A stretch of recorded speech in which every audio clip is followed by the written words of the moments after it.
नमस्कार श्रोते हो, स्वागत आहे तुमचं सफर कथा विश्वाची विदर्शना या यूट्यूब चॅनलवर.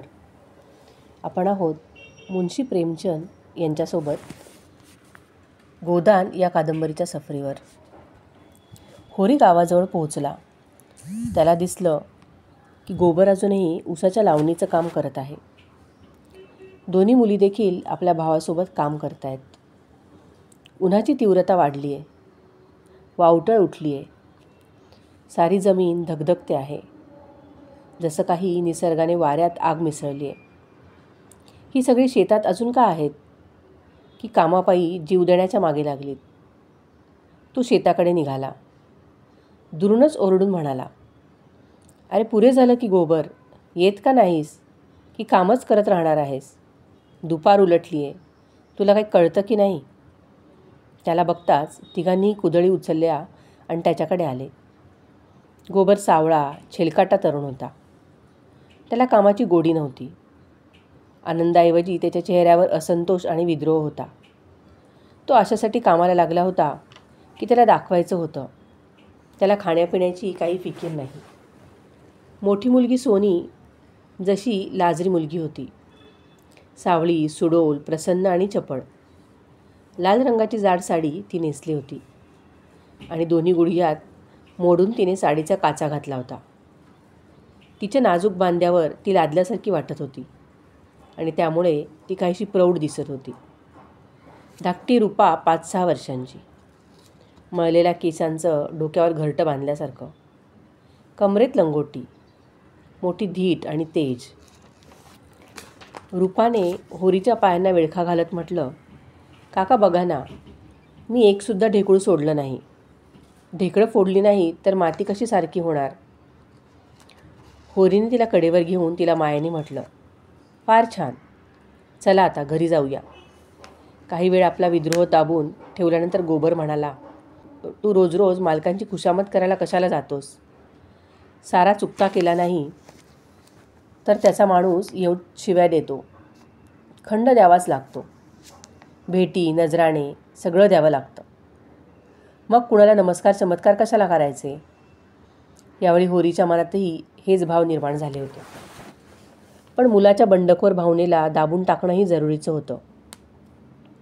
म्हणाला, सलामी करायला जायचं नाही तर राहायचं कुठे? देवानेच आपल्या नशिबी गुलामी लिहिली आहे, तर त्यापुढे आपलं काय चालणार? या सलामीचाच फायदा कसा होतोय की दारापुढे खोपटं उभं केलं, कुणीच काही म्हटलं नाही. घुऱ्यानं खुंटा रोवला तरी गुमास्त्यानं 2 रुपये नुकसान भरपाई घेतली. तळ्यातून किती माती खोदली, गुमास्ता काही बोलला नाही. दुसऱ्यांनी खोदली असती तर काहीतरी भेटी दाखल द्यावंच लागलं असतं. माझ्या मतलबासाठी सलामी करायला जातो, नाहीतर माझ्या पायात काही शनी बसला नाही आहे किंवा मला सलाम करायला जाण्याने मोठं सुख मिळतं असंही नाही. तासनतास उभं राहिल्यावर मालकाला माहीत होतं. कधी बाहेर काढतात, कधी म्हणतात वेळ नाही. गोबरने त्याच्याकडे पाहिलं. मोठ्या माणसांच्या होला हो मिळवण्यात काहीतरी आनंद मिळतच असणार. जेव्हा डोक्यावर जबाबदारी पडेल तेव्हा कळेल बेटा. आता तुला हवं ते म्हण.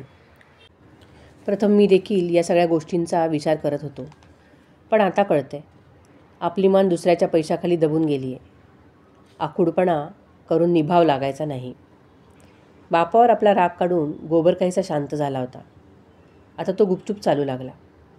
रूपाला बापाच्या कडेवर बसलेली पाहून सोनाला ईर्ष्या वाटली. तिला रागावत ती म्हणाली, आता कडेवरून खाली उतरून पायी पायी का नाही चालत? पाय मोडले का तुझे?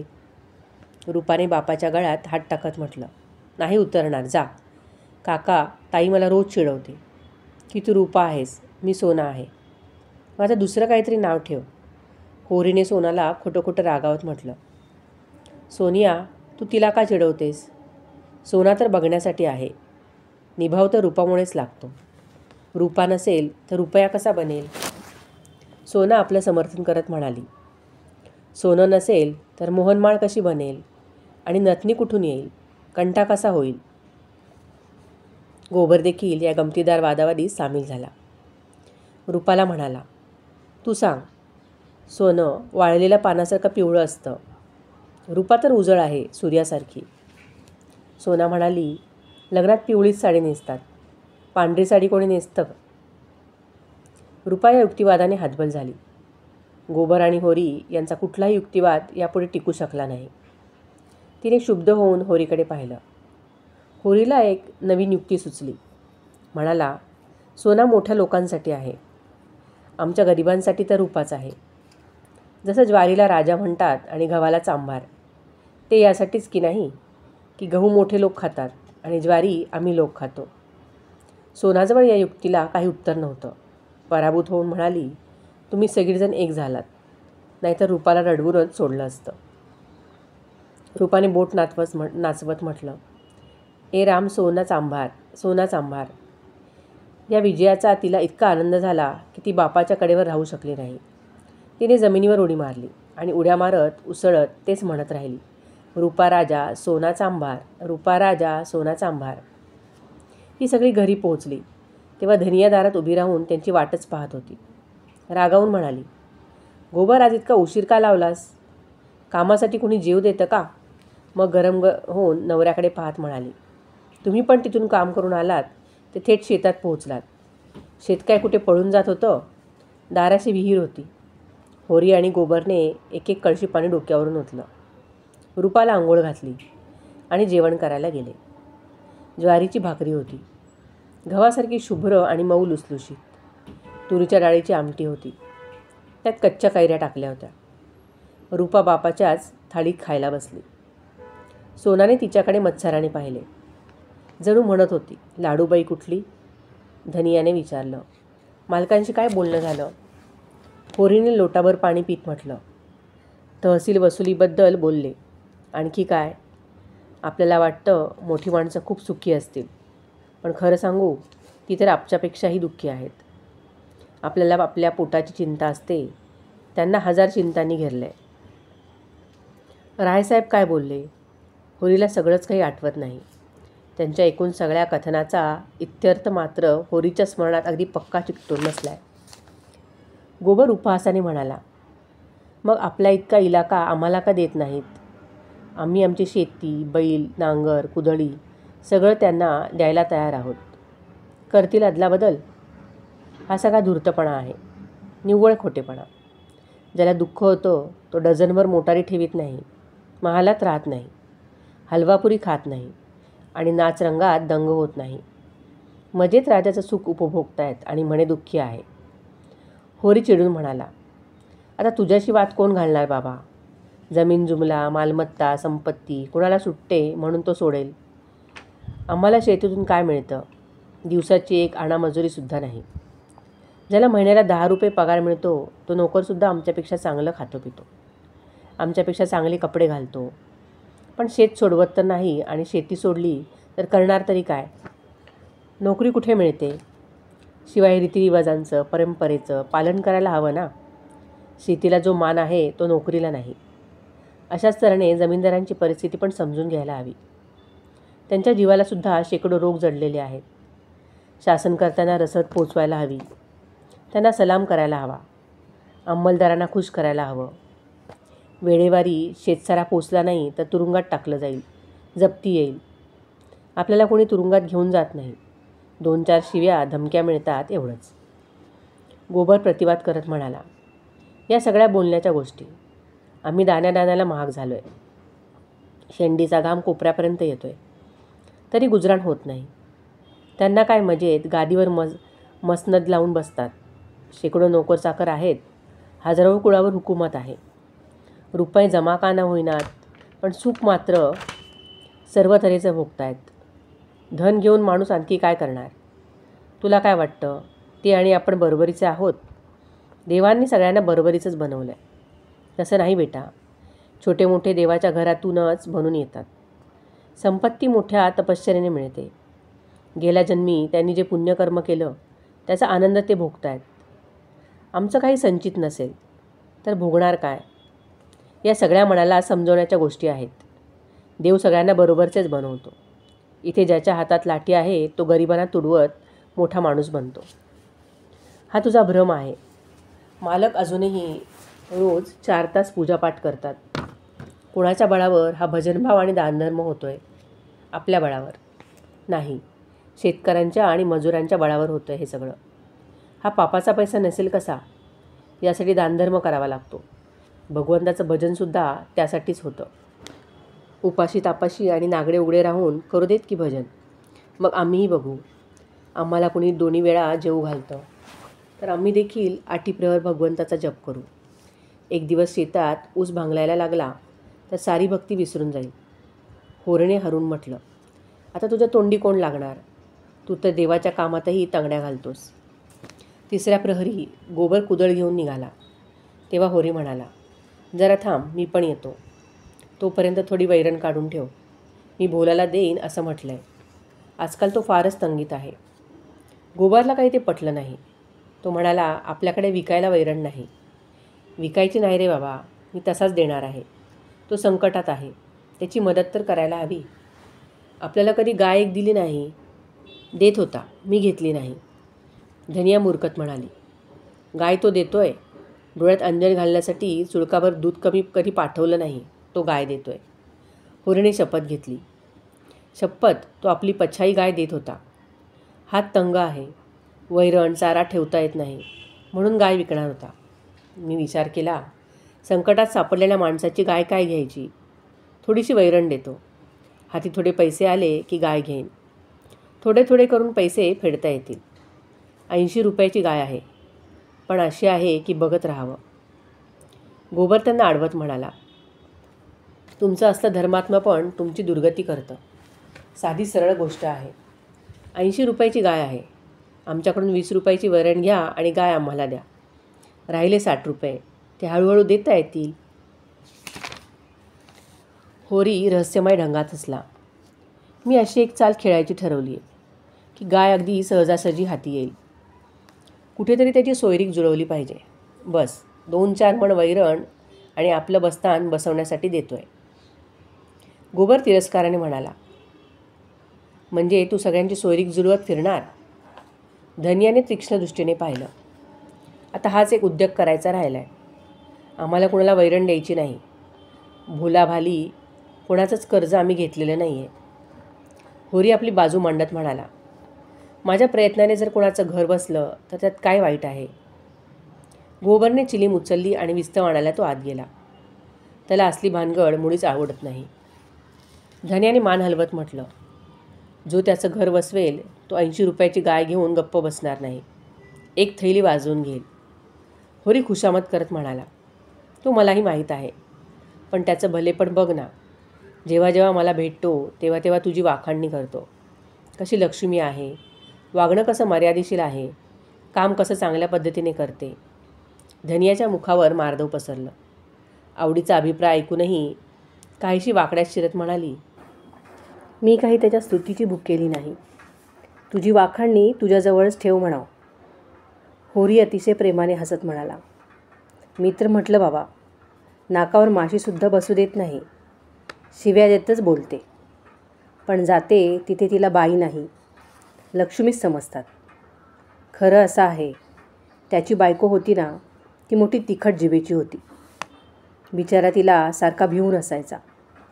म्हणतो, ज्या दिवशी सकाळी तुझ्या घरवालीचं तोंड बघतो त्या दिवशी काही ना काही हाती लागतंच. मी म्हटलं, तुझ्या हाती लागत असेल, मी रोज बघतो, पण पैशाची भेट काही देत नाही. तुमचं नशीबच फुटकं, त्याला मी काय करणार?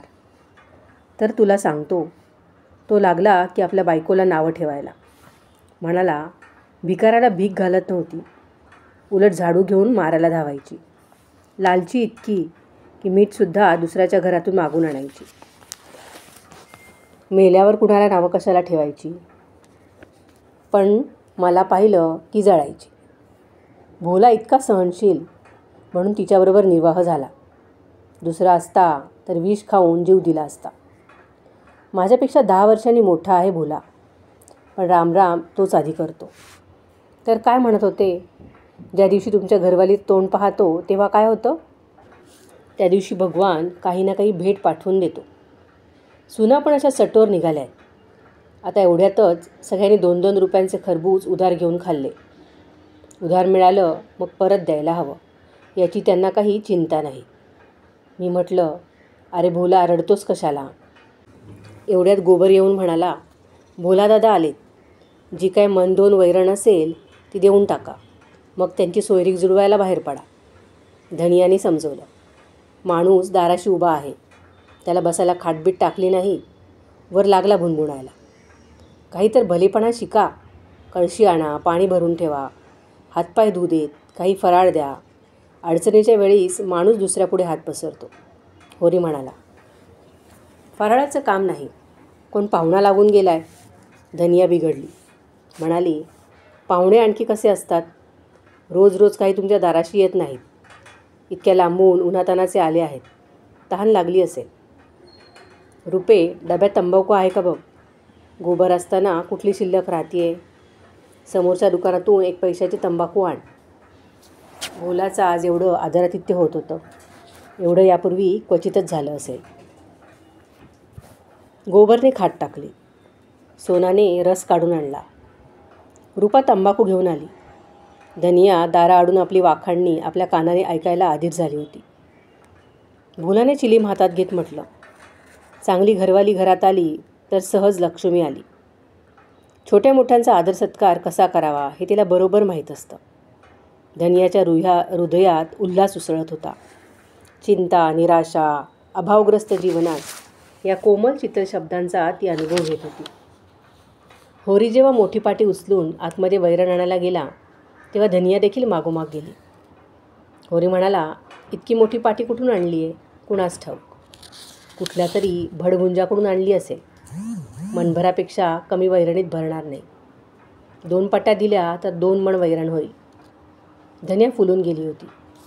होरीला झिडकारत म्हणाली, एकतर कुणाला निमंत्रण देऊ नका. दिलं तर पोटभर जेवू घाला. ते तुमच्याकडे पानं फुलं थोडीच मागायला आले आहे की परडीभर घेतलं आणि निघाले. देणार तर 3 पाट्या तरी द्या. भला माणूस आहे. मुलांना का नाही आणलं? एकटा किती ओझं वाहून नेईल. जीव जाईल. 3 पाट्या काही माझ्याच्याने देणं होणार नाही. मग काय, 1 पाटी देऊन टाळणार? गोबरला सांग, आपली पाटी भरून त्याच्याबरोबर जा. गोबर ऊस भांगलायला गेलाय. एका दिवसाने काही ऊस सुकणार नाही. हे त्याचं काम होतं.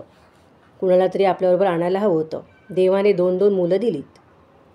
घरात नसतील, दूध घेऊन बाजारात गेली असतील. हे चांगलं आहे. आपला माल द्या, इतकंच नाही तर तो घरापर्यंत पोहोचून द्या. ओझं द्या, ओझं वाहूनही न्या. लादणारा येतोय बरोबर. बरं बाबा, कुणीच जाऊ नका, मी पोहोचवेन. मोठ्यांची सेवा करण्यात लाज कसली. आणि 3 पाट्या दिल्या तर आपले बैल काय खातील? त्याला कबूल करण्यापूर्वी या सगळ्याचा विचार करायला हवा होता. नाहीतर तुम्ही आणि गोबर दोघेही त्यांच्याबरोबर जावा. मदतीसारखीच केली जाते. आपलं घरचं उचलून कोणाला दिलं जात नाही. आता जमीनदाराचं प्यादं आलं तर डोक्यावर वैरण घेऊन तुम्ही, तुमचा मुलगा, तुमची मुलगी सगळे जाल आणि वर तिथे तासभर 2 मण लाकडं फोडाल. जमीनदाराची गोष्ट वेगळी. बरोबर आहे, तो काठीने काम करून घेतो ना. त्याचं शेत कसत नाही. शेत कसतो तर खंड पण देतो ना. बरं बाबा, जीव खाऊ नको. जाऊ, आम्ही दोघेही जाऊ त्याच्याबरोबर. कुठून मी हिच्यापुढे वैरण देण्याची गोष्ट काढली. एकतर चालणार नाही, मी चालायला लागली तर पळायलाच लागली. 3 पाट्या वैरणीने भरल्या. गोबर मनातल्या मनात जळफळत होता. आपल्या बापाच्या व्यवहाराचा त्याला जराही विश्वास वाटत नव्हता. त्याला वाटायचं तो जिथे जिथे जातो तिथे तिथे काही ना काही घालवून येतो. धनिया प्रसन्न होती. राहिला होरी. तो धर्म आणि स्वार्थ यामध्ये गटांगळ्या खात होता. होरी आणि गोबर यांनी मिळून 1 पाटी बाहेर आणली. भोलाने पटकन आपल्या पंचाचा पिळा करून डोक्यावर ठेवत म्हटलं, मी ही पाटी घरी ठेवून पळत परत येतो. 1 पाटी आणखी घेईन. होरी म्हणाला, 1 नाही, आणखी 2 भरून ठेवलेले आहेत आणि तुला परत येण्याची गरज नाही. मी आणि गोबर 1-1 पाटी घेऊन तुझ्याबरोबर येतोय.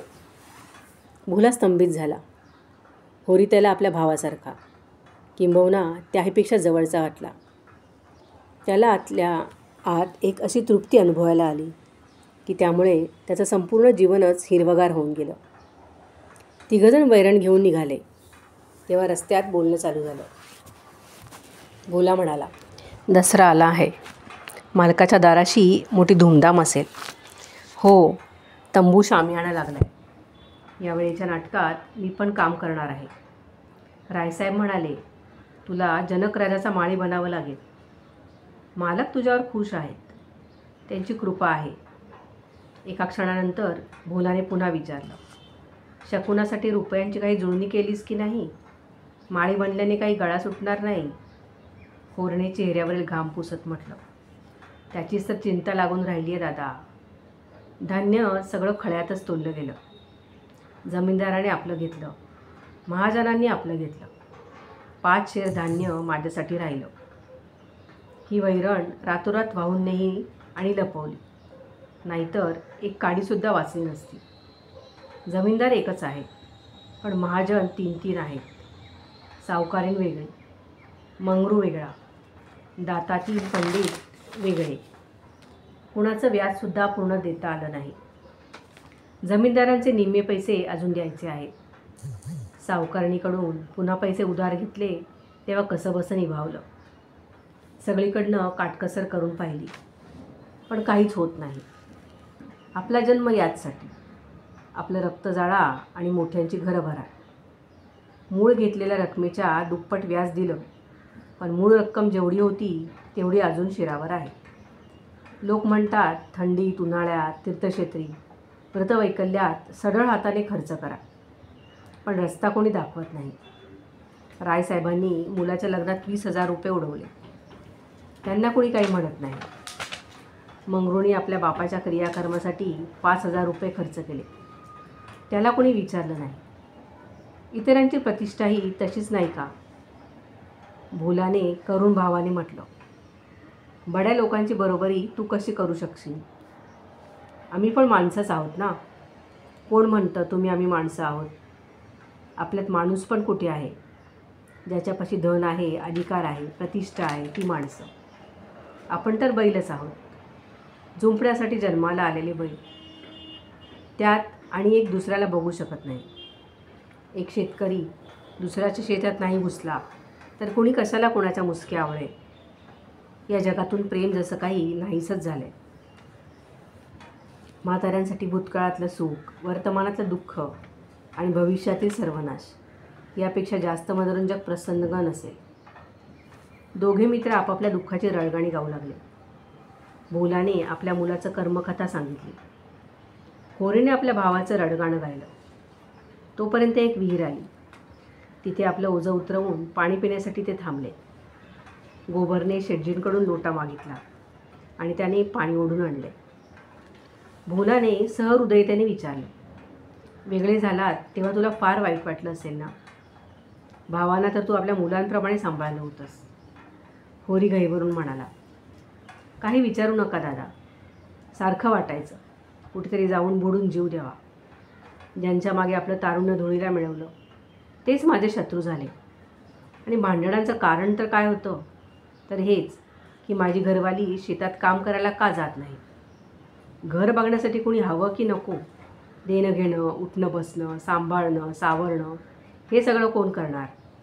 आणि ती काही घरात बसून थोडीच राहत होती. झाडलोट, स्वयंपाक पाणी, धुणी भांडी, मुलांना सांभाळणं ही काही थोडी कामं असतात. शोभाची बायको घर सांभाळणार की हिराच्या बायकोला असं सगळं नीट व्यवस्थित करता येत होतं?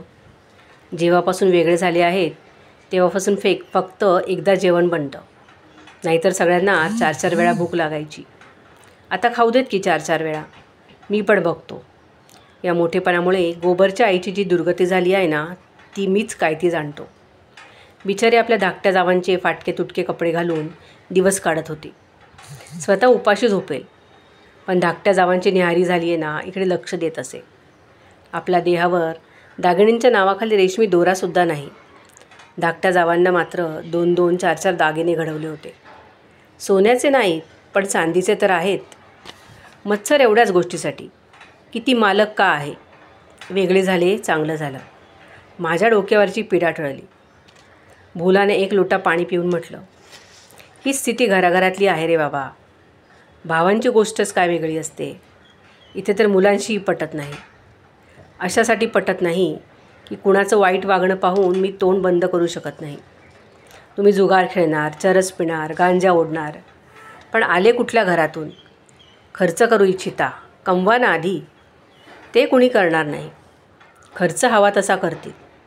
मोठा कामता माल घेऊन बाजारात गेला की निम्मे पैसे गायब. विचारलं तर काही उत्तर देत नाही. धाकटा जंगी आहे. तो सारखा मित्रांबरोबर फिरत असतो. संध्याकाळ झाली की ढोल टाळ घेऊन बसतो. संगीताला मी वाईट मानत नाही.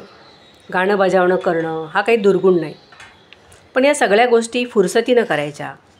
घरात काही काम न करता अष्टप्रहर त्याच धुंदीत राहावं असं नाही काही.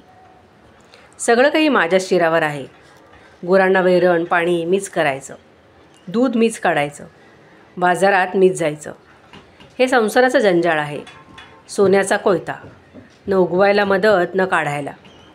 मुलगी आहे झोनिया, तिचं नाव. तिचंही नशीब खोटं. तू लग्न ठरवायच्या वेळेला आलाच होतास की. किती चांगलं घर होतं. तिच्या नवऱ्याचं मुंबईत दुधाचं दुकान होतं. मुंबईत तेव्हा हिंदू मुसलमानांचा दंगा झाला. कोणीतरी त्याच्या पोटात सुरा खुपसला. सगळं घरचं उजाड झालं. तिथे आता तिचा निर्वाह होत नाही. जाऊन घेऊन आलो. विचार केला दुसरं लग्न लावेल, पण ती तयार नाही. दोन्ही भावजया रात्रंदिवस तिला नुसत्या जाळत असतात. घरात महाभारत घडतंय. अडचणीत सापडली म्हणून आली, पण बिचारीला इथेही चैन नाही. अशा तऱ्हेने आपापल्या दुःखाबद्दल बोलता बोलता रस्ता सरला. भोलाचं खेडं छोटं होतं, पण अतिशय रम्य होतं. बहुतेक सगळे तिथे राहणारे गवळीच होते. शेतकऱ्यांकडे बघितलं तर त्यांची स्थिती फारशी वाईट नव्हती. भोला गावचा मुख्य होता. दारापुढे गुरांना चरण्यासाठी मोठं कुरण होतं. तिथे 10-12 गायी म्हशी चरत होत्या. वरांड्यात एक मोठा लाकडी पलंग होता. 10 माणसंसुद्धा उचलू शकणार नाहीत, इतका वजनदार होता तो. एका खुंटीवर ढोलकं लटकवलेलं होतं. दुसऱ्या एकीवर टाळ. एका घडवंचीवर काही पुस्तके रुमालात बांधून ठेवलेली होती. बहुतेक रामायण महाभारत असावे. दोघी सुना समोर बसून गौऱ्या थापत होत्या आणि झोनिया दारात उभी होती. तिचे डोळे लाल झालेले होते. नाकाचा शेंडाही लाल दिसत होता. आताच रडून उठली आहे असं वाटत होतं. तिच्या मांसल स्वस्थ सळोल बांध्यात जणू तारुण्याच्या लाटा उचलत होत्या. चेहरा मोठा आणि गोल होता. डोळे छोटे आणि आत गेल्यासारखे होते. तिचं आकर्षण डोळ्यांना आपल्याकडे वेधून घेत होतं. छापलेली गुलाबी साडी ती नेसली होती, त्यामुळे ती अधिकच सुंदर दिसत होती. भोलाला पाहताच ती झटकन पुढे आली आणि त्याच्या डोक्यावरची पाटी खाली उतरवली. भोलाने गोबर आणि होरीच्या डोक्यावरच्या पाट्या खाली उतरवल्या आणि झोनियाला म्हणाला, प्रथम एक चिलीम भरून आण, मग थोडा रस बनव. पाणी नसेल तर घागर दे, मी पाणी काढून आणतो. होरी भाऊला तू ओळखतेस ना? मग होरीला म्हणाला, घरवालीशिवाय घर राहत नाही भाऊ. जुनी म्हण आहे ना, खुजा बैलांची शेती नि सुनांचं घर. खुजे बैल काय शेती करणार आणि सुना काय घर सांभाळणार. जेव्हापासून हिची आई गेली, जशी घराची लक्ष्मीच उठून गेली. सुना भाकरी बनवतात, पण घर चालवायचं काय माहीत. जीप चालवणं त्यांना चांगलं माहीत आहे. मुलं कुठेतरी फड जमवून बसली असतील. सगळेच्या सगळे आळशी, कामचोर. जोपर्यंत जिवंत आहे तोपर्यंत यांच्यासाठी मरायचं. मेलो तर कपाळ बडवत रडतील. मुलगी पण तशीच. छोटंसं काम केलं तरी भुनभुन करत करेल. मी सहन करतो, नवरा थोडीच सहन करणार आहे. झोनिया एका हातात भरलेली चिलीम आणि दुसऱ्या हातात लोटाभर रस घेऊन आली. मग दोरी आणि कळशी घेऊन पाणी आणायला निघाली. गोबरने तिच्या हातातली कळशी घेण्यासाठी हात पुढे केला आणि म्हटलं, राहू देत, मी आणतो पाणी. झोनियाने कळशी दिली नाही. विहिरीशी जाऊन हसत म्हणाली, तू आमचा पाहुणा आहेस. म्हणशील लोटाभर पाणी नाही दिलं कोणी. पाहुणा कसला, शेजारीच तर आहे. शेजाऱ्याने वर्षभरात तोंड दाखवलं नाही तर पाहुणाच म्हणायला हवा ना. रोज येण्याने प्रतिष्ठा राहत नाही ना. झोनिया हसून तिरक्या नजरेने बघत म्हणाली, त्याच प्रतिष्ठेबद्दल बोलले आहे. महिन्यातून एकदा आलात तर थंड पाणी देईल. 15 दिवसांनी आलात तर चिलीम मिळेल. दर आठवड्याला आलात तर बसायला खाटलं मिळेल आणि रोज रोज आलात तर काहीच मिळणार नाही. दर्शन तर देशील, दर्शनासाठी पूजा करावी लागेल. असं म्हणता म्हणता तिला जसं काहीतरी विसरलेलं आठवलं. ती उदास झाली. ती विधवा आहे. तिच्या स्त्रीत्वाच्या दाराशी प्रथम तिचा पती रक्षक म्हणून राहिला होता. ती निश्चिंत होती. आता तिच्या दाराशी कुणी रक्षक नाही, म्हणून ते दार सदैव बंदच ठेवते. कधीकधी घरात एकटेपणाचा उबग येऊन ती ते दार उघडते, पण कुणाला येताना पाहिलं की भयभीत होऊन दोन्ही दारं लावून घेते. गोबरने कळशी भरून काढली. सगळ्यांनी रस प्याला आणि आणखी एकदा चिलमीत तंबाखू घालून ती ओढली. मग ते परत निघाले. भोला म्हणाला, गोबर, उद्या तुम्ही येऊन गाय घेऊन जा. यावेळी ती चरते आहे. गोबरचे डोळे त्या गायीवर खिळले होते. तिच्याकडे तो मुग्ध होऊन पाहत होता. गाय इतकी सुंदर आणि सुडौल असेल याची तो कल्पनाही करू शकत नव्हता. होरीने आपल्या लोभाला आवर घालून म्हटलं, मागवून नेईल. घाई काय आहे? तुला घाई नाही, पण आम्हाला आहे ना. तिला दाराशी पाहून तुला ती गोष्ट आठवेल. मलाही त्याची खूप फिकीर आहे दादा. मग उद्या गोबरला पाठवून दे. दोघांनी आपल्या आपल्या पाट्या डोक्यावर ठेवल्या आणि ते निघाले. दोघे इतके प्रसन्न होते की जणू लग्न करून चाललेत. होरीला पैशाशिवाय आपली चिरवांछित अभिलाषा पूर्ण होण्याचा हर्ष होता. गोबरला त्यापेक्षा बहुमूल्य गोष्ट मिळाली होती. त्याच्या मनात अभिलाषा निर्माण झाली होती. संधी साधून त्यांनी मागे वळून पाहिलं. जुन्या दाराशीच उभी होती, अधीर आणि चंचल. हा गोदान या कादंबरीचा 3रा भाग होता. या 3ऱ्या भागात इथेच थांबूया. होरीला काय मिळणार की नाही, तसेच गोबर आणि जुनिया यांची प्रेम कहाणी फुलतीये की नाही हे पाहण्यासाठी भेटूयात पुढील भागात. तोपर्यंत धन्यवाद.